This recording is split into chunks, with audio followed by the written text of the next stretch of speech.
Hello दोस्तों, Delhi mega trade fair 25 से 28 अगस्त तक लगा हुआ था और मैं यहाँ पर घूमने गया था। यह काफ़ी अच्छा मेला था। यहाँ पर आपको तरह तरह की लेटेस्ट चीज़ों का कलेक्शन पहले ही दिख जाएगा जो कि मार्केट में आने वाला है। अगर आप इस मेले में जाना चाहते हैं तो आप दिल्ली में विज़िट कर सकते हैं और इस मेला में जा सकते हैं। ये मेगा ट्रेड फेयर जो था ये एक्चुअली में व्यापारियों लोगों के लिए ज़्यादातर है, क्योंकि यहाँ पर बहुत सारी चीज़ें थोक के भाव में आप खरीद सकते हैं। इनके अलावा मार्केट में जो चीज़ें आने वाली है उसको देख सकते हैं, समझ सकते हैं कि वो कैसे वर्क कर रहा है, नहीं कर रहा है। इनके अलावा अगर उसमें कोई प्रॉब्लम या दिक्कत आती है तो आप वहाँ पर जानकारी ले सकते हैं।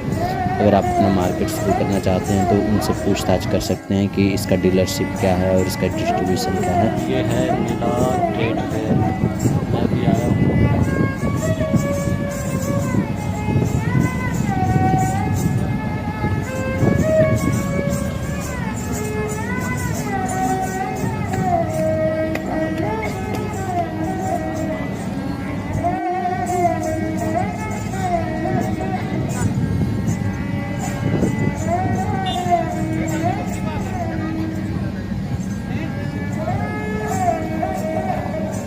राधे राधे मित्रों, मेरा नाम है रोशन कुमार और मेरा चैनल का नाम है रोशन मल्टीटास्किंग योगा ट्रैवलिंग बडी चैनल। मैं आज आप लोगों को इस्कॉन के बारे में बताऊंगा और ये वीडियो बहुत ही लाभदायक होगा आप लोगों के लिए। उम्मीद करता हूं जो इस्कॉन से जुड़ना चाहते हैं या इस्कॉन जाना चाहते हैं। हालांकि मैं इस्कॉन से नहीं जुड़ा हूं, लेकिन मैं वहां पर टेम्पल हमेशा विजिट करता हूं और वहां पर कीर्तन भजन में भाग लेता हूं और ख़ुद को पॉजिटिव रखता हूं और खुशी महसूस होती है मैं। तो आज मैं बताऊंगा इस्कॉन टेम्पल के बारे में, जो कि मैं रिसेंटली विजिट किया था नोएडा में। और वहाँ का जो इस्कॉन टेम्पल वो काफ़ी बड़ा और भव्य है। वैसे दिल्ली में देखा जाए तो 4-5 बड़ा बड़ा इस्कॉन टेम्पल है, जो भव्य नहीं उसे महाभव्य कहा जाएगा, इतना बड़ा बड़ा टेम्पल है। यानी कि एक तरह से सोचा जाए तो दिल्ली में सबसे बड़ी टेम्पल अक्षरधाम मंदिर है। लेकिन अक्षरधाम के बाद अगर कोई टेम्पल बड़ा बड़ा हो तो वो है इस्कॉन का टेम्पल, जितना भी दिल्ली में है या दिल्ली NCR में पड़ता है। तो आज मैं इस्कॉन टेम्पल के बारे में कुछ ज़रूरी बातें करूंगा। जैसे कि बहुत सारे लोग जानना चाहते हैं क्या इस्कॉन कोई संस्था है। हाँ, इस्कॉन एक संस्था है, इसका जवाब हाँ में है। फिर दूसरा क्वेश्चन, क्या इस्कॉन से जुड़ने के लिए पैसे देना होता है? नहीं, आपको इस्कॉन से जुड़ने के लिए कोई पैसा नहीं देना होता है, लेकिन कुछ वहाँ पे एक्टिविटीज़ है, कुछ गतिविधि है, मेंबरशिप है, जैसे कि सभी संस्थाओं में होता है। अगर आप कुछ स्पेशल करना चाहते हैं तो उसके लिए आपको तरह तरह की एक्टिविटी में जुड़ना होगा और फिर उसका अलग अलग फीस होता है, जो वो ऐच्छिक है आपका, मतलब कि वैकल्पिक है।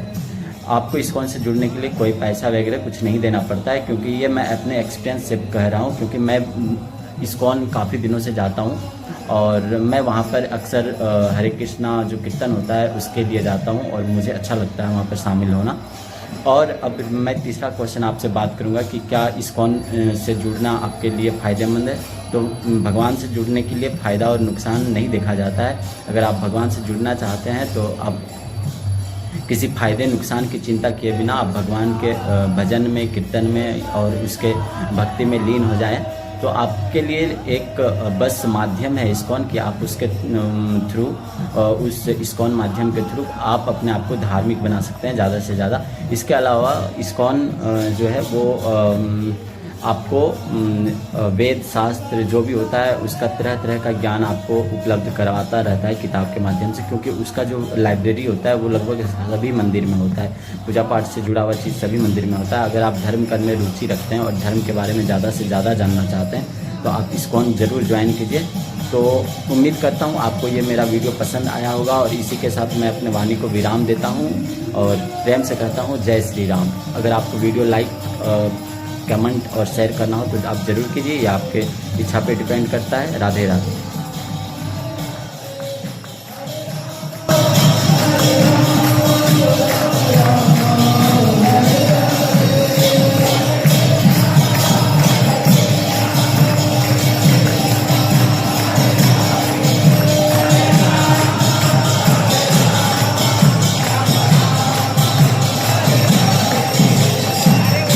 राम संकीर्तन की, श्री कृष्ण देव भगवान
राधे राधे मित्रों, मेरा नाम है रोशन कुमार और मैं आप लोगों को आज बताऊंगा नंद उत्सव के बारे में कि नंद उत्सव फेस्टिवल कब मनाते हैं और यह कहां पर अधिकांश मनाया जाता है। तो नंद उत्सव एक नए प्रकार का उत्सव है जो कि जन्माष्टमी में मनाया जाता है। और इस वीडियो में आप देख सकते हैं कि नंदोत्सव फेस्टिवल में कितना अच्छा भगवान श्री कृष्ण के बाल्य रूप का वर्णन किया गया है।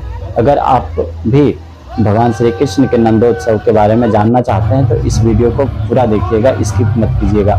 नंदोत्सव मुख्य रूप से इस्कॉन द्वारा आयोजित की जाती है। मैं इसके बारे में पहले नहीं जानता था, लेकिन जब से दिल्ली में रह रहा हूँ तो नंदोत्सव के बारे में मुझे पता चला कि नंदोत्सव में भगवान श्री कृष्ण का जन्म से 2 दिन पहले भगवान श्री कृष्ण का उत्सव मनाया जाता है, उसके बर्थडे के दिन तक।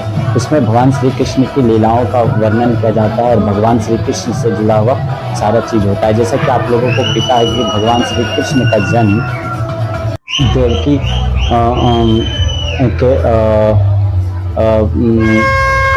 देवकी के पास हुआ था और वो कारागार में जन्म लेते भगवान श्री कृष्ण, लेकिन उसका पालन पोषण पिता नंद और माता जसोदा के द्वारा किया गया। इसी वजह से उसे नंदोत्सव के त्यौहार के रूप में मनाया जाता है। जब भगवान श्री कृष्ण का जन्म होता है कारागृह में तो फिर उसे देवकी लाकर अपने भाई के घर छोड़कर जाते हैं ताकि उसे कंस मार न सके। और इसी वजह से भगवान श्री कृष्ण का जन्म नंद के घर में माना जाता है और मैया जसोदा और नंद दोनों माता पिता बनते हैं, उनका मिलकर उनका लालन पालन करते हैं। तो इसी वजह से नंदोत्सव मनाया जाता है। नंदोत्सव मनाने का मुख्य कारण है क्योंकि जो माता जसोदा और नंद होते हैं वो एक तरह से बच्चे के लिए बहुत ललायित होते हैं, क्योंकि काफ़ी दिन हो जाता है उनका कोई पुत्र या पुत्री नहीं होता। इस वजह से वो भगवान से प्रार्थना करते हैं और भगवान खुद जन्म लेकर उसके घर में पहुंच जाते हैं। और इस प्रकार से नंदो उत्सव को मनाने का मुख्य कारण यही है कि भगवान श्री कृष्ण के पिता नंद और नंदो उत्सव मनाते हैं ताकि भगवान श्री कृष्ण का जो जन्म हुआ है उसको अच्छे से सेलिब्रेट कर सकें। तो उम्मीद करता हूँ आपको मेरा ये वीडियो पसंद आएगा। अगर पसंद आता है तो लाइक कमेंट और सब्सक्राइब जरूर कीजिए।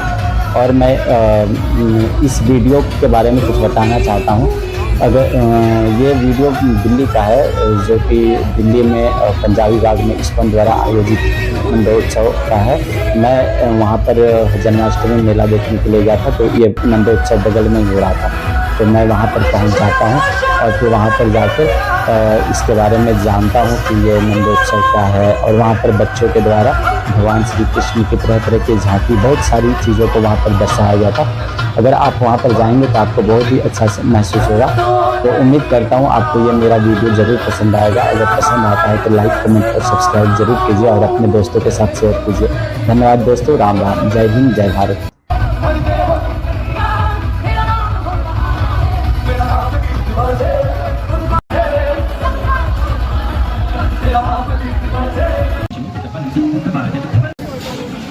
लेकिन महाराज चिंता करने की कोई आवश्यकता नहीं है, क्योंकि आप तक जो हुआ वो हुआ, लेकिन आप वही होगा महाराज वो आप कहेंगे, क्योंकि आपके इस दास से एक ऐसी घोषणा निकाली महाराज जिसके द्वारा सब ठीक हो जाएगा महाराज, और लाठी भी नहीं।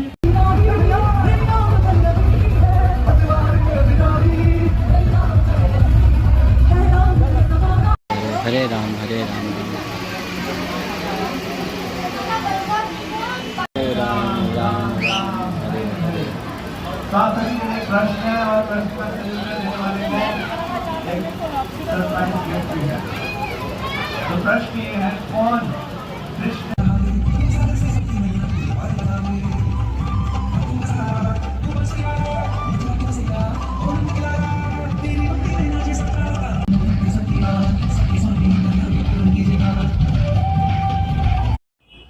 राधे राधे मित्रों, मेरा नाम है रोशन कुमार और मैं आज आप लोगों को बताऊंगा कि मैं दिल्ली में गुरुद्वारा और उसके पास कनॉट प्लेस है, वहाँ पर घूमने गया था, तो मुझे कैसा महसूस हुआ।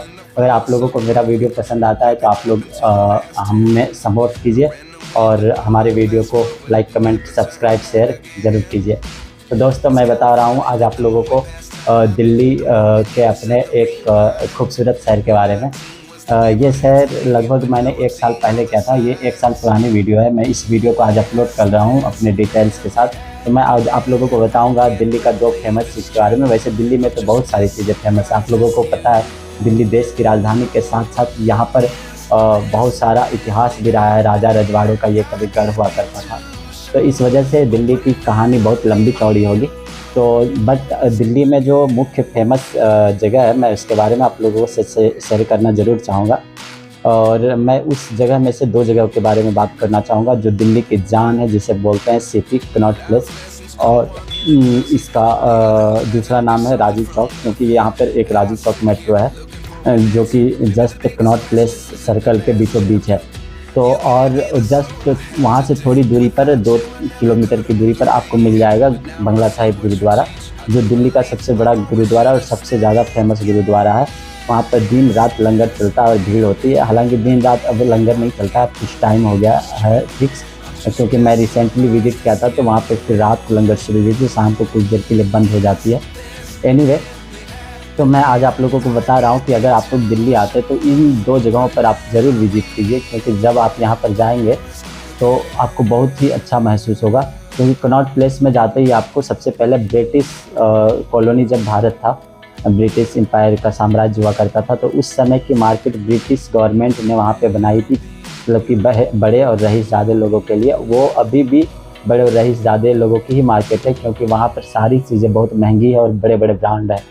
और वो कनॉट प्लेस देखने में आपको एक अलग सा मतलब वेस्टर्न लुक देगा। आपको वहाँ की सारी बिल्डिंग्स, आर्किटेक्चर वेस्टर्न स्टाइल में मिलेगा, क्योंकि वो ब्रिटिश गवर्नमेंट द्वारा बनाई गई थी। अगर आप दिल्ली में आते हैं तो आप सिटी जा सकते हैं आसानी से। आप सिटी जाने के लिए मेट्रो ले सकते हैं, बस ले सकते हैं, सभी चीज़ों से वो अच्छी तरीके से कनेक्टेड है। आपको जैसे मर्जी आप ऑटो से भी जा सकते हैं, बाइक से, सभी चीज़ों से जा सकते हैं। सिटी जाने पर आप वहाँ पर क्या क्या कीजिए, सिटी जाने पर आप सबसे पहले वहाँ पर सेंटर में एक सेंट्रल पार्क है, आप इस पार्क में ज़रूर जाइए। सेंट्रल पार्क के अंदर देशभक्ति गीतों, डेली शाम को नेशनल एंथम सॉन्ग के साथ वहाँ पर water fountain, laser light show होता है। आप इस लेज़र लाइट शो को भी देख सकते हैं। आपको जब वहाँ पर जाएंगे तो बहुत अच्छा फील होगा, क्योंकि देशभक्ति से वो जल का जो बड़ी बड़ी फव्वारें होती है वो नाचती हुई, इधर उधर झूमती हुई, लहराती हुई आपको दिखेगी, तो आपको बहुत अच्छा महसूस होगा। और इसके अलावा चारों ओर सीपी की जो रौनक लाइट है वो भी आपको बहुत अच्छा लगेगा। इसके अलावा सीपी में सबसे फेमस चीज़ है जो, अगर आप शाम के टाइम जाते तो आपको ये सारी एक्टिविटीज़ मिलेगी, जिसमें सबसे मुख्य है लाइव डिबेट प्रोग्राम। वहाँ पर डेली किसी ना किसी चैनल का लाइव डिबेट प्रोग्राम होता है, और ऐसा कई बार होता है कि एक नहीं, एक साथ 3-4 लाइव चैनल वहाँ पे डिबेट के तौर पर रन हो रहा होता है। इसके अलावा वहाँ पर छोटे छोटे यूट्यूबर और सोशल मीडिया क्रिएटर्स जाते हैं, वो भी अपने वीडियोज़ बनाते हैं, रील्स बनाते हैं। कुछ लोग न्यूज़ एक्टिविटीज़ के थ्रू वीडियो क्रिएट करते हैं, लोगों से राय लेते हैं, मशवरा लेते हैं, लोगों का ओपिनियन लेते हैं। तो आप वहाँ पर जाकर बहुत ज़्यादा एंजॉय महसूस कर सकते हैं। इसके अलावा वहाँ से बगल में आप जब गुरुद्वारा जाएंगे तो गुरुद्वारा में आप भक्ति भावना में डूब जाएंगे। इसके अलावा वहाँ पर लंगर की व्यवस्था है, और वहाँ पर एक बहुत बड़ा तालाब है। आप उस तालाब में भी जाकर खुद को पवित्र कर सकते हैं, जल छिड़क सकते हैं। और इस प्रकार से आप दिल्ली जब भी आइए तो आप इन 2 मुख्य जगहों को ज़रूर विजिट कीजिए, क्योंकि ये आपको दिल्ली का रियल जो स्वभाव है उससे परिचित करवाएगा। तो उम्मीद करता हूँ आपको मेरा ये वीडियो ज़रूर पसंद आएगा। अगर पसंद आता है तो लाइक, कमेंट और सब्सक्राइब ज़रूर कीजिए, साथ में अपने दोस्तों के साथ भी शेयर कीजिए। धन्यवाद दोस्तों, राम राम, जय हिंद, जय भारत।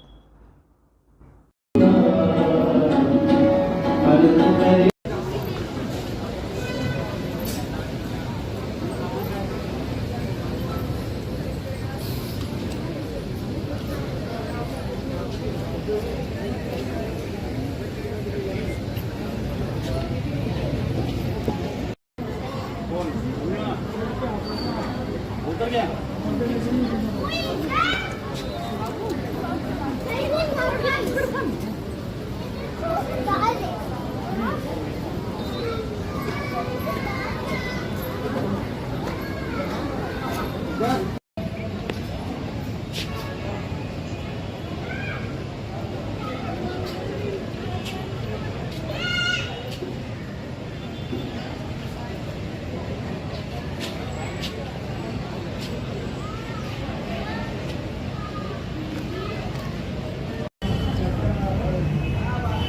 ये बंगला साहिब गुरुद्वारा है और मैं अंदर जाऊंगा घूमने के लिए।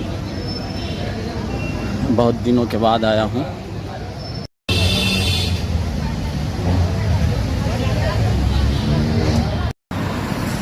मैं अभी पहुँच चुका हूँ। तो बंगला साहिब गुरुद्वारा है दिल्ली का। तो चलते हैं अंदर घूमने के लिए, देखते हैं अंदर क्या क्या है। राधे राधे मित्रों, मेरा नाम रोशन कुमार है और मेरे YouTube चैनल का नाम है रोशन मल्टीटास्किंग योगा ट्रैवलिंग बडी यूट्यूब चैनल। अगर आप लोगों को मेरा वीडियो पसंद लगता है तो आप लोग हमारे वीडियो को देख सकते हैं। आज मैं बात करूंगा एक टेंपल के बारे में जो अभी कुछ वर्षों से काफ़ी फेमस है और वो टेंपल है खाटू श्याम जी का टेंपल। हालांकि खाटू श्याम जी का टेंपल उत्तर भारत में उतना प्रचलित नहीं था, लोग इसके बारे में नहीं जानते थे और मुझे भी इसकी बिल्कुल जानकारी नहीं थी जब से मैं जन्म लिया था। और लगभग जन्म के बाद 18-20 साल तक मुझे इसकी कोई जानकारी नहीं थी। लेकिन धीरे धीरे खाटू श्याम टेंपल का प्रचार प्रसार बढ़ा और मैं इसके बारे में जान पाया कि यह टेंपल महाभारत काल से जुड़ा हुआ है। खैर मुझे अब तक ये समझ में नहीं आया है कि खाटू श्याम जी की जो पूजा करते हैं वो इंसान है या भगवान है, या भगवान ने उनको कहा कि मैं पूजा जाऊंगा तुम्हारे रूप में, इंसान के रूप में। ये सब बात की बात है। खैर मैं आज अपने सफ़र के बारे में बात करूंगा कि मैं खाटू श्याम टेंपल कैसे गया था। मैं दिल्ली से खाटू श्याम टेंपल गया था जनरल ट्रेन से। 100 रुपये की टिकट लगी थी और आराम से वहाँ पे पहुँच गया था। खाटू श्याम टेंपल जब गया तो मुझे भी बहुत अच्छा महसूस हुआ और मुझे लगा कि ये भी एक अच्छा होली प्लेस है। जैसे मथुरा और वृंदावन में माहौल होता है उसी तरह का बिल्कुल माहौल खाटू श्याम टेंपल राजस्थान में भी होता है। अगर आप लोग कभी वहाँ पर विजिट करना चाहते हैं तो ज़रूर जाइए और भगवान खाटू श्याम जी का दर्शन करके खुद को धन्य कीजिए। तो आज मैं बात करूँगा खाटू श्याम टेंपल के बारे में। तो खाटू श्याम टेंपल जो है वो कैसे धीरे धीरे प्रचलित हुआ इन 4-5 वर्षों में और लोग इसके बारे में ज़्यादा से ज़्यादा जानते हैं। और अभी दिल्ली, हरियाणा, राजस्थान में खाटू श्याम का बहुत ज़्यादा क्रेज़ है। आजकल तो माता का जागरण कम और खाटू श्याम का जागरण ज़्यादा होता है, क्योंकि मैं ऐसा महसूस करता हूँ क्योंकि मैं अभी दिल्ली में रह रहा हूँ। क्योंकि पहले माता की चौकी ज़्यादा हुआ करती थी, अब उसी माता की चौकी ने खाटू श्याम का जगह ले लिया और खाटू श्याम का जागरण होता है। हालांकि भगवान तो सारे एक ही होते हैं, कहा भी गया है भगवान एक है रूप अनेक है। कोई बात नहीं, अब हम नेक्स्ट चलते हैं, बात करते हैं खाटू श्याम जी आखिर हैं कौन। तो मैं जब खाटू श्याम दर्शन करने के लिए गया तो वहाँ तो मैंने पंडित जी से पूछा कि पंडित आप बताओ कि खाटू श्याम कौन थे। तो उसको इस बात की कोई जानकारी नहीं थी, उन्होंने सही से मुझे नहीं बताया और ना ही बता सका। तो फिर मैं इंटरनेट में रिसर्च किया तो मुझे पता चला कि खाटू श्याम जो है वो एक्चुअली में महाभारत काल में युद्ध में साथ देना चाहते थे पांडव या कौरव का। तो किन्हीं दो में से ये बहुत लंबी स्टोरी है तो मैं इसको अभी शॉर्ट में बताऊंगा। क्योंकि जब वो भगवान श्री कृष्ण ने कहा कि तुम बहुत बलशाली हो और तुमने सारा युद्ध देख रखा है और ये वगैरह वगैरह, तो फिर भगवान श्री कृष्ण ने उसके सर को भगवान श्री कृष्ण ने काटा था और फिर उसको कहा गया कि तुम को जीवन दिया जाता है, तुम फिर से भगवान के रूप में पूजे जाओगे। तो उसी दिन से उसे भगवान श्री कृष्ण का रूप मान लिया गया और भगवान श्री कृष्ण के रूप में ही उसकी पूजा अभी की जाती है भारतवर्ष में। तो खाटू श्याम जी की कहानी यही थी। खाटू श्याम जी की कहानी ये भी थी एक बहुत ही रोचक कहानी कि उसकी माँ ने उसे वहाँ जाने से मना किया था, लेकिन खाटू श्याम ने बोला माँ मैं जाऊँगा ज़रूर, और वो वहाँ पर युद्ध देखने के लिए गए थे और वो उन्होंने पूरा युद्ध देखा था जो महाभारत काल का युद्ध होता है। तो बस इसी तरह की खाटू श्याम से जुड़ी कहानी है। अगर आप लोगों को इसके बारे में और ज़्यादा जानकारी है तो आप लोग हम लोगों को कमेंट करके बताइए ताकि मैं उसके बारे में और ज़्यादा से ज़्यादा जान सकूं। उम्मीद करता हूं आपको मेरा ये YouTube चैनल पसंद आएगा। अगर पसंद आता है तो like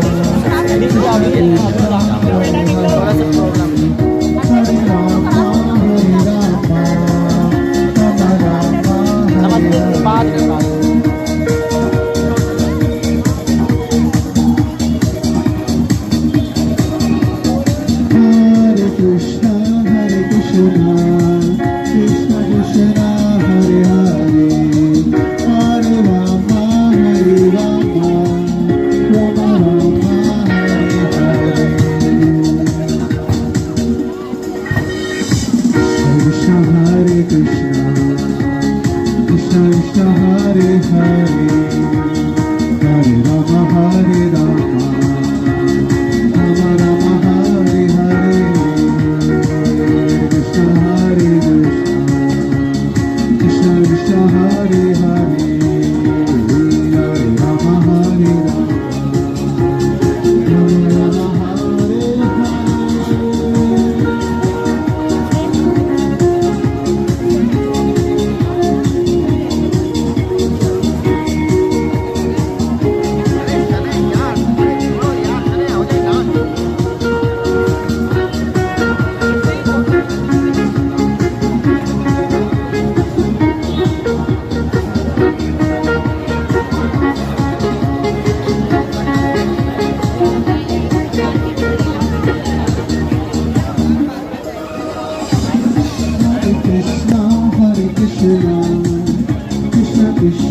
Hare Hare Hare Rama Hare Rama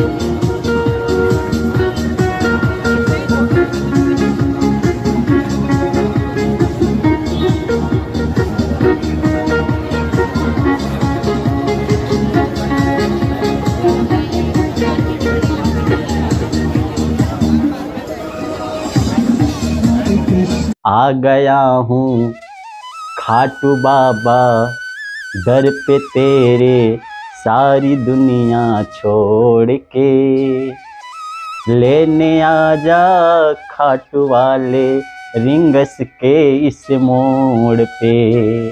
आ गया हूँ खाटू वाले सारी दुनिया छोड़ के लेने आजा खाटू वाले रिंगस के इस मोड़ पे। तो दोस्तों मैं ये भजन इसलिए गुनगुना रहा था क्योंकि आज मैं बात करूँगा अपने खाटू श्याम यात्रा के बारे में कि खाटू श्याम जी की यात्रा कैसे करें। और ये मंदिर कहाँ पे है, तो ये मंदिर है राजस्थान में। राजस्थान में कहाँ पे है, जयपुर से थोड़ा सा आगे रिंगस की मोड़ पे, ठीक है। तो रिंगस की मोड़ आप कैसे पहुँचेंगे, तो इसके लिए मैं आपको बताता हूँ। तो आपको रिंगस जाने के लिए सबसे पहले पुरानी दिल्ली जाना पड़ेगा और वहाँ से ट्रेन लेना होगा। नो रिजर्वेशन नथिंग, कोई टेंशन नहीं, वो ट्रेन स्पेशल वहाँ पे भक्तों के लिए ही जाती है ज़्यादातर। आप आराम से यहाँ बैठिए और पहुँच जाइए रिंगस के मोड़ पे। और रिंगस के मोड़ से आपको 20 किलोमीटर की दूरी पे मिल जाएगा खाटू श्याम जी का मंदिर। तो आप वहाँ से आप ऑटो से भी आ सकते हैं, वैसे लोग झंडे उठाकर भी आते हैं, नाचते गाते झूमते गाते बैंड के साथ भी आते हैं। तो आपको जैसी मर्जी वैसे आ सकते हैं वहाँ से। तो आज हम अपनी खाटू श्याम यात्रा के बारे में बात कर रहे हैं कि मैंने किस तरह से इस यात्रा को किया था और इसमें कितना खर्च होता है और आप किस तरह से इस यात्रा को कंप्लीट कर सकते हैं। तो सबसे पहले आप दिल्ली में हैं तो दिल्ली, अगर देश के किसी और भी भाग में है तो आप दिल्ली आ जाइए सबसे पहले। और मतलब कि बहुत ज़्यादा मतलब दिल्ली से दूर है तो, और दिल्ली से आपको ट्रेन मिल जाएगी, बस मिल जाएगी खाटू श्याम के लिए, और आप उसमें सवार होकर पहुँच जाइए रिंगस के मोड़ पर। और रिंगस के मोड़ पर पहुँचते ही फिर वहाँ से अगर आप पैदल जाने में समर्थ हैं तो पैदल जा सकते हैं मंदिर तक, और नहीं तो फिर वहाँ से ऑटो लेकर आप 20 किलोमीटर जाइए और फिर वहाँ पे भगवान खाटू श्याम जी का दर्शन कीजिए। और आजकल वहाँ पर बहुत ही अच्छा हो गया है क्योंकि पहले बहुत भीड़ होती थी और बहुत डर लगता था दबने का, भगदड़ का, लेकिन अब तो इतनी अच्छी व्यवस्था हो चुकी है कि भीड़ का कोई नामो निशाना नहीं होता। पूरा जिग जैग जो सिस्टम था उसको स्ट्रेट कर दिया है और एक साथ करीब 10 से 15 लाइनें हैं, तो भीड़ का कोई टेंशन नहीं है, कोई नहीं।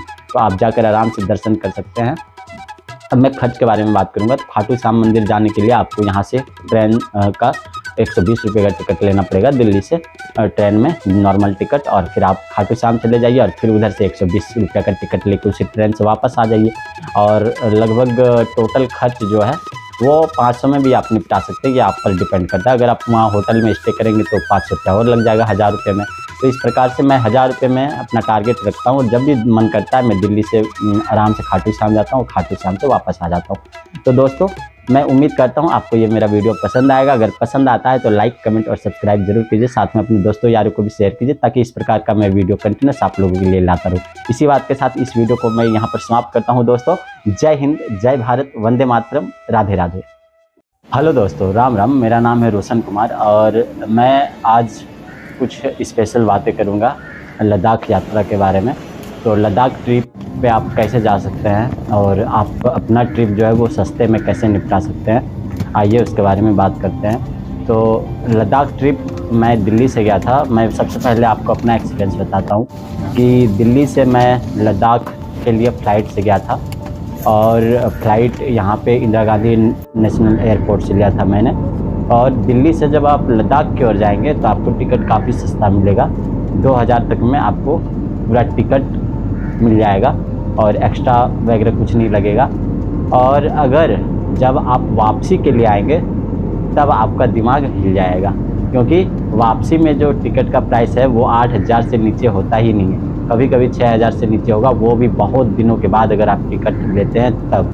और करेंट में लेना चाहते हैं तो 8000 से ऊपर 16000 तक पे करना पड़ सकता है। मुझे ये फंडा आज तक समझ में नहीं आया है कि दिल्ली से जाओ तो हमेशा 2000 रहता है और जब उधर से रिटर्न आते हैं तो वो 8 से 16000 से 20000 1,40,000 तक चला जाता है लद्दाख टू दिल्ली रिटर्न का फ़्लाइट जो प्राइस है।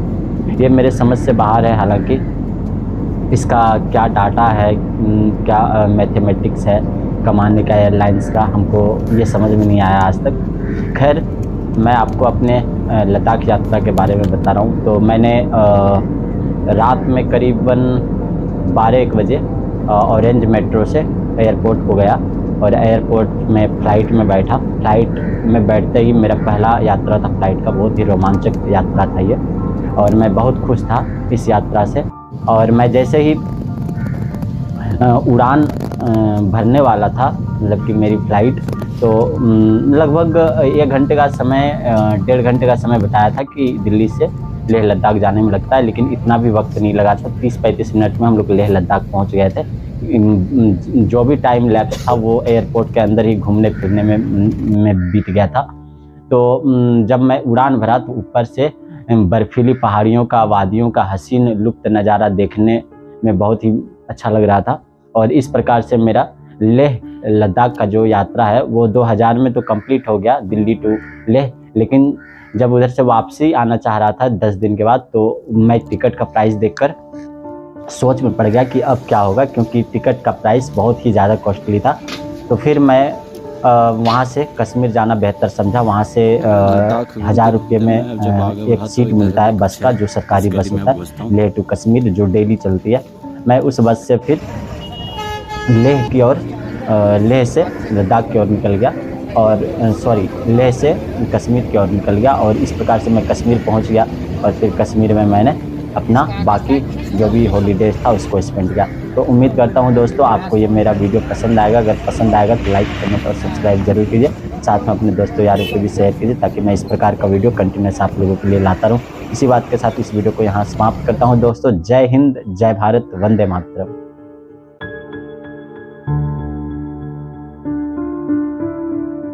हेलो दोस्तों, राधे राधे। मेरा नाम है रोशन कुमार और मैं आप लोगों को आज बताऊंगा अपने गोवा यात्रा के बारे में। तो गोवा यात्रा आप कैसे जा सकते हैं और वहां पर क्या क्या एक्सप्लोर कर सकते हैं, तो उसके बारे में आज हम लोग बात करेंगे। और गोवा जर्नी में टोटल कितना खर्च होगा उसके बारे में भी बात करेंगे। आप गोवा में किस प्रकार के होटल में रुक सकते हैं, इन सभी विषयों पर आज हम चर्चा करेंगे। तो मैं अपनी एक्सपीरियंस शेयर करने जा रहा हूँ अपनी गोवा यात्रा के बारे में। तो मैं गोवा जब गया था तो मैंने ट्रेन लिया था दिल्ली से, और दिल्ली से सबसे पहले मैं मुंबई गया और मुंबई में 10 दिन रहा था। फिर मुंबई से ट्रेन लेते हुए मैं गोवा चला गया था। यानी कि आप टोटल कुल मिलाकर चले तो आपको दिल्ली से गोवा जाने में लगभग 2 दिन का समय लगता है अगर आप ट्रेन से जाते हैं तो। और मुंबई से अगर आप ट्रेन लेते हैं तो भी लगभग आपको 12 से 13 घंटे लगेंगे गोवा पहुँचने में। तो गोवा का यात्रा मैंने दिल्ली से शुरुआत किया था, लेकिन मेरा बीच का स्टॉप मुंबई था और फिर मैं गोवा पहुंचा फाइनली। तो मैं आपको बताऊंगा कि वहाँ पे होटल आपको कैसे मिलेगा। तो मैं वहाँ पे बेनोलियम बीच में रुका हुआ था।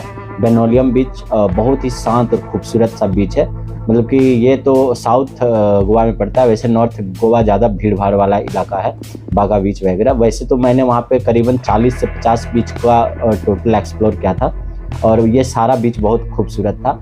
लेकिन मैंने अपना ज़्यादातर समय सुकून के साथ साउथ गोवा का जो बेनोलियम बीच है वहाँ पे गुजारा, और मैं बाघा बीच भी आया था, और स्कूटी वहाँ पे रेंट पे मिल जाता है तो स्कूटी से मैं घूमता रहता था। तो मैं होटल की बात बता दूँ आपको, जब गोवा यात्रा पे जाएंगे तो कम से कम 1000 रुपये आपको रखना होगा होटल के लिए, 1000 रुपये से कम का नहीं मिलेगा। और मैं हमेशा सिंगल यात्रा करता हूँ, तो मैंने रिजॉर्ट बुक किया था। वो रिजॉर्ट काफ़ी महंगा था, 3 स्टार या 5 स्टार था, तो वो होटल थोड़ा महंगा था, वहाँ पे सब कुछ मिलता था, तो इस वजह से। और मैंने स्पेशली वो समंदर के किनारे बुक किया था, ताकि मैं समंदर से जब नहा कर आता था तो शरीर में थोड़ा नमकीन सा फील होता था और बालू बालू सा फील होता था, तो फिर आके मैं जो रिजॉर्ट में स्विमिंग पूल था उसमें नहाता था। तो इस प्रकार से मेरा जो गोवा का यात्रा है काफ़ी शानदार और खुशनुमा था। तो अब मैं बात करूंगा कि आप किस प्रकार से जा सकते हैं। तो गोवा जाने के लिए आपको दिल्ली से फ़्लाइट वगैरह ले सकते हैं। गोवा की जो पणजी राजधानी है, वहाँ पे हर जगह से फ़्लाइट अवेलेबल है, तो आप फ्लाइट से भी जा सकते हैं। देश के हर कोने से ट्रेन की अवेलेबल है, तो आप ट्रेन से भी जा सकते हैं। तो इस प्रकार से आप गोवा बाय ट्रेन, बाय बस, बाय कार, किसी भी सोर्स से आप वहाँ पहुँच सकते हैं। गोवा एक छोटा सा प्रांत है, ये बहुत खूबसूरत है, समंदर के किनारे बसा हुआ है, और वहाँ पर नारियल का बहुत पेड़ आपको मिलेगा देखने को, और खुला खुला आसमान और समंदर की लहरें आपको काफ़ी मनमोहित करेगी। तो आप इस प्रकार से गोवा जा सकते हैं। गोवा जाने में कितना खर्च होता है, तो आप गोवा जाने के लिए दिल्ली से मैं बता रहा हूँ, अगर यहाँ पर आप रिजर्वेशन में बुक करते हैं तो 1000 रुपये में आपको स्लीपर तक आ जाएगा, उससे थोड़ा सा कम भी लग सकता है। तो 1000 रुपये में आप स्लीपर नॉर्मल जो प्राइस शुरू होता है उससे आप स्टार्ट कर लीजिए, आगे आप जहाँ तक जा सकते हैं। तो इस प्रकार से आपका खर्च है 1000 रुपये एटलीस्ट, जाने का आने का 2000 मान लीजिए। और अब वहाँ पर जाकर आप रुकेंगे, खाएंगे पिएंगे, तो लगभग 10,000 का टोटल ट्रिप होगा। अगर आपको कहीं पे सस्ता होटल मिल गया तो अच्छी बात है, नहीं तो मैंने तो बता दिया है कि कम से कम वहाँ पे 1000 रुपये में होटल आता है। तो इस प्रकार से होटल का मान लीजिए आप अगर वहाँ 5 डे स्टे करते हैं, 1 वीक का प्लान कर रहे हैं, तो जाने में आपका 2 से 3 दिन लगेगा और 4 से 5 दिन आप वहाँ रुकेंगे गोवा में। तो इस प्रकार से 10 दिन में आपका ये ट्रिप लगभग और हफ्ते भर में भी आप इसको पूरा कर सकते हैं। तो इतने दिनों में 10,000 मान लीजिए कि आपका खर्च होगा, क्योंकि गोवा में खाना भी थोड़ा महंगा ही है। वैसे आप पे डिपेंड करता है कि आप कितना एक्सप्लोर करते हैं और चीज़ों को फाइंड आउट करके जाते हो, तो आप सब सस्ते में भी निपटा सकते हैं। तो इसी बात के साथ मैं इस वीडियो को यहाँ पर समाप्त करता हूँ दोस्तों। उम्मीद करता हूँ आपको मेरा ये इन्फॉर्मेटिव वीडियो पसंद आएगा। अगर पसंद आता है तो लाइक, कमेंट और सब्सक्राइब दबा कर कीजिए, साथ में अपने दोस्तों यारों को भी शेयर कीजिए। और मैं योगा का ब्लॉग का वीडियो डाला हूँ, अगर आपको देखना है तो वो वीडियो आप देख सकते हैं जाकर। वहाँ पे कैसीनो, उसके अलावा वहाँ पे जो नाइट लाइफ होता है गोवा का, इन सब चीज़ों के बारे में मैंने उसमें जो कुछ भी किया है वो सारी वीडियो अवेलेबल है। तो इसी बात के साथ मैं विदा लेता हूँ दोस्तों। जय हिंद, जय भारत, वंदे मातरम, राधे राधे। हेलो दोस्तों, राधे राधे। मेरा नाम है रोशन कुमार, और मैं अभी बात करूँगा अपने मनाली यात्रा के बारे में। तो मनाली यात्रा में मैंने क्या क्या किया था, और मनाली यात्रा को मैंने कितने सस्ते में निपटा दिया था, इसके बारे में बात करूँगा। तो मनाली यात्रा में अभी मैं जो बात करने जा रहा हूँ, ये स्नोफॉल के बारे में बात करूँगा। रोहतांग पास जो है, मनाली से आप रोहतांग पास जा सकते हैं, और रोहतांग पास अगर आप नहीं गए तो आपका मनाली का यात्रा या अधूरा है। तो चलिए आज बात करते हैं कि रोहतांग पास की आप यात्रा कैसे करेंगे। तो सबसे पहले आप भारत के किसी भी भाग में रहते हो, सबसे पहले आप मनाली पहुँचेंगे। मनाली पहुँचने का आपके पास 2 तरीका है। एक फ़्लाइट है जो कुल्लू मनाली तक जाएगी, फिर वहाँ से आपको कैब से मनाली तक जाना पड़ेगा। तो आप कुल्लू मनाली तक फ़्लाइट से और क्या बोलता है बाय बस जा सकते हैं। ट्रेन मनाली तक नहीं के बराबर जाती है, तो इस वजह से आप मनाली के लिए ट्रेन नहीं ले सकते हैं, ठीक है। तो अब मैं बात करूंगा कि मनाली में रोहतांग पास की यात्रा कैसे करें। और हाँ, एक बात यहाँ पे ज़रूर ध्यान रखें कि आप जब रोहतांग पास की यात्रा की ओर निकलेंगे तो आप जब रिटर्न आएंगे तो अटल टनल से होते हुए वापस आइए, क्योंकि आपको पता है जैसा कि विश्व में अभी सबसे लंबा सुरंग अटल टनल ही है, जो कि लगभग 8 से 10 किलोमीटर के दायरे में है। और ये पूरा मतलब कि वेल डेकोरेटेड और अच्छे तरीके से मैनेजमेंट अच्छी प्रकार से करके इसको बनाया गया है। तो ये बहुत ही अच्छा लुक लगता है देखने में। अटल टनल एक टूरिस्ट स्पॉट जैसा भी है। तो आप लोग अटल टनल से होते हुए वापसी के लिए आएंगे। तो अब मैं बात करूंगा कि रोहतांग यात्रा में खर्च कितना होता है। तो आप मनाली में जाइए। मनाली में मैं 400 रुपये में होटल में रुका था, वो भी अच्छा होटल था, मतलब कि 3 स्टार तो दे ही सकते हैं उस होटल को। 400 रुपये में काफ़ी सस्ता था। तो होटल आपके ऊपर डिपेंड करता है, आप उसी होटल को अब 1000-1200 में भी ले सकते हैं। ये आपके ऊपर डिपेंड करता है कि आप किस प्रकार से डील करते हैं, क्योंकि मैं ट्रैवलिंग अक्सर करता हूँ तो मुझे रेट पता रहता है किस होटल का कहाँ पे क्या क्या रेट है। तो मैं इस वजह से ज़्यादा पैसे नहीं देता हूँ और मैं सस्ते में अपना काम निकाल लेता हूँ और मुझे आता भी है कि किस तरह से बात करना है, कौन सा होटल में जाना है। तो मैं मनाली होटल यात्रा में निकल पड़ा था।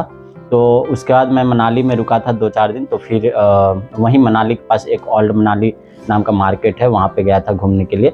और न्यू मनाली मार्केट में जहाँ क्लब बार वगैरह भी है, वहाँ पे भी आप अपना टाइम स्पेंड कर सकते हैं। तो वहीं पे बस स्टैंड है आप, और टैक्सी वाला भी वहीं पे मिल जाता है। आप किसी भी टैक्सी वाले से बात कीजिए, वो टैक्सी वाला आपसे 1500, 1000 ऐसे करके कैब शेयरिंग कर लेगा अगर आप अकेले हैं तो। और अगर आप 4-5 बंदे के साथ हैं तो आपको पूरी गाड़ी 3500-3000 में बुक करनी पड़ेगी। अगर आप अकेले हैं तो 500-1000 रुपये देना पड़ेगा उसको। तो इस प्रकार से मैंने 500 रुपये में अपनी यात्रा को किया था और 500 रुपये मैंने कैब में दिया था।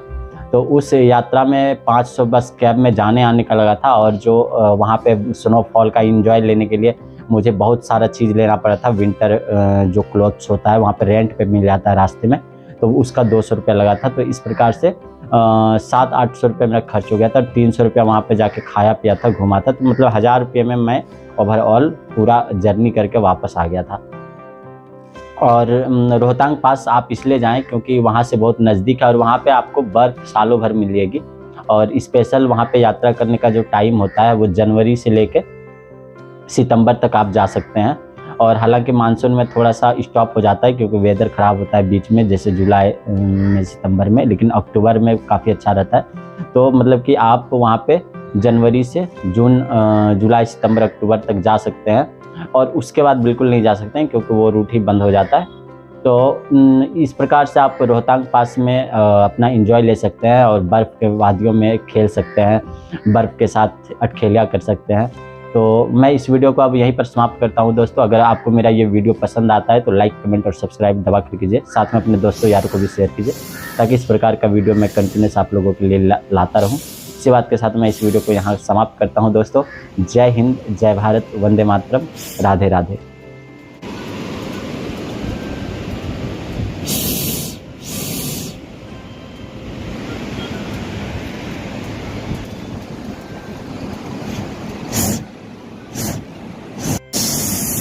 This is my first time on the ride. Now I am in very interesting, and this is Manali river also.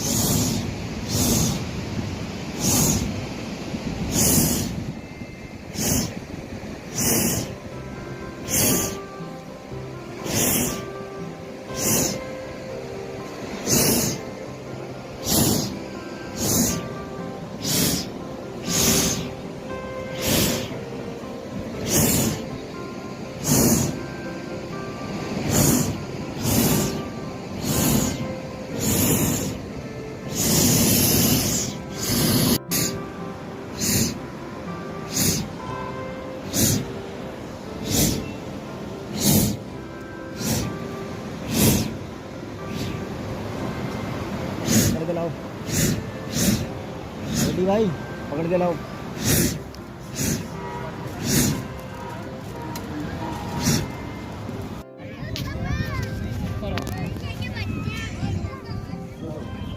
आओ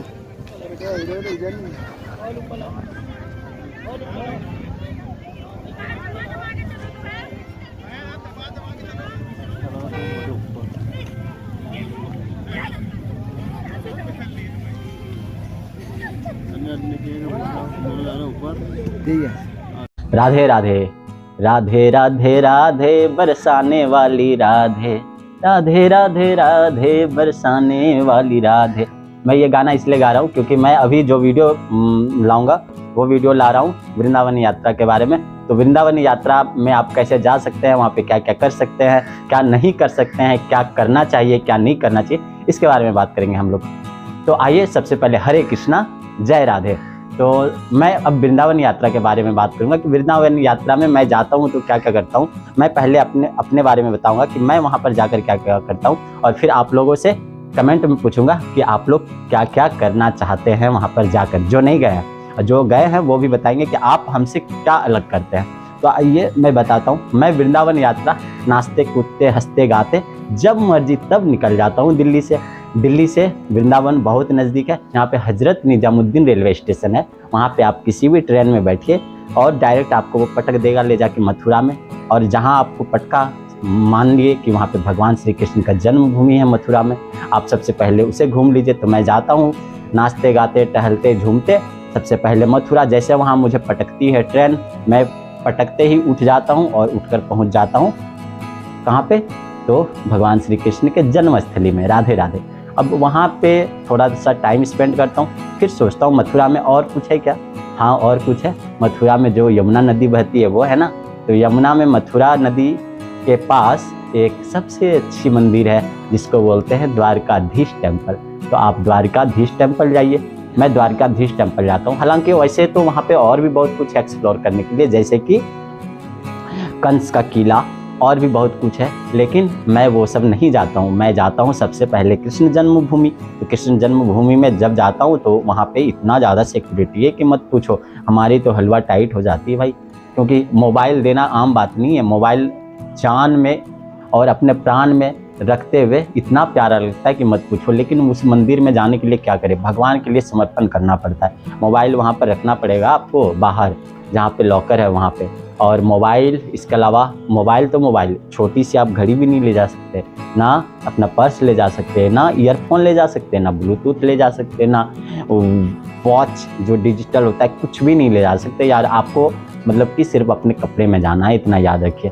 आपको पूरा चेकअप के साथ, सिक्योरिटी के साथ सब कुछ निकाल दिया जाएगा। आपसे बोलेगा अगर आपके पास है तो जाइए भैया और वहाँ पे लॉकर में रख के आइए, उसके बाद आप एंट्री पाइए, ये आप सुनेंगे वहाँ पे। तो ठीक है, भगवान के लिए तो इतना करना पड़ता है, तो मैं रख देता हूँ सामान। और वैसे चोरी चकारी आज तक नहीं हुआ हमारे एक्सपीरियंस में वहाँ पे, तो वहाँ लॉकर में रख देता हूँ, फिर मैं निकल जाता हूँ। पहले तो मैं बहुत डरता था, रख दूंगा शायद चेंज हो जाए या चोरी कर ले कुछ, फिर कौन ले इतना लफड़ा। लेकिन अब धीरे धीरे आदत हो गई है और अभ्यस्त हो गया हूँ मैं। तो सबसे पहले वहाँ पर रख देता हूँ मैं लॉकर में सामान और घुस जाता हूँ कृष्ण जन्म स्थली में। और फिर वहाँ पे नाचते गाते झूमते गाते कीर्तन भजन करते करते घूम कर फिर वापस आता हूँ मंदिर से दर्शन करके, और फिर वहाँ से निकल जाता हूँ द्वारकाधीश टेम्पल।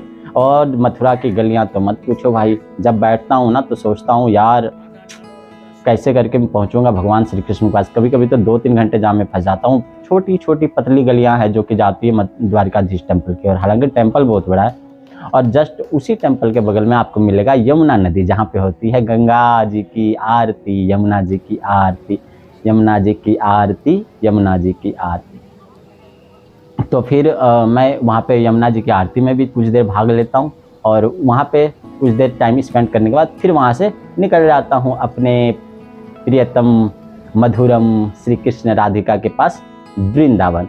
और वृंदावन जाता हूँ तो वृंदावन जाने से पहले कुछ खा पी लेता हूँ ताकि थोड़ा सा पेट को भी आराम मिले, और फिर वृंदावन के लिए निकल जाता हूँ। तो अब मैं नेक्स्ट वीडियो में बताऊँगा कि वृंदावन यात्रा में हम क्या क्या करते हैं और वृंदावन यात्रा कैसे करना चाहिए। तो इसी बात के साथ इस वीडियो को यहाँ पर समाप्त करता हूँ दोस्तों।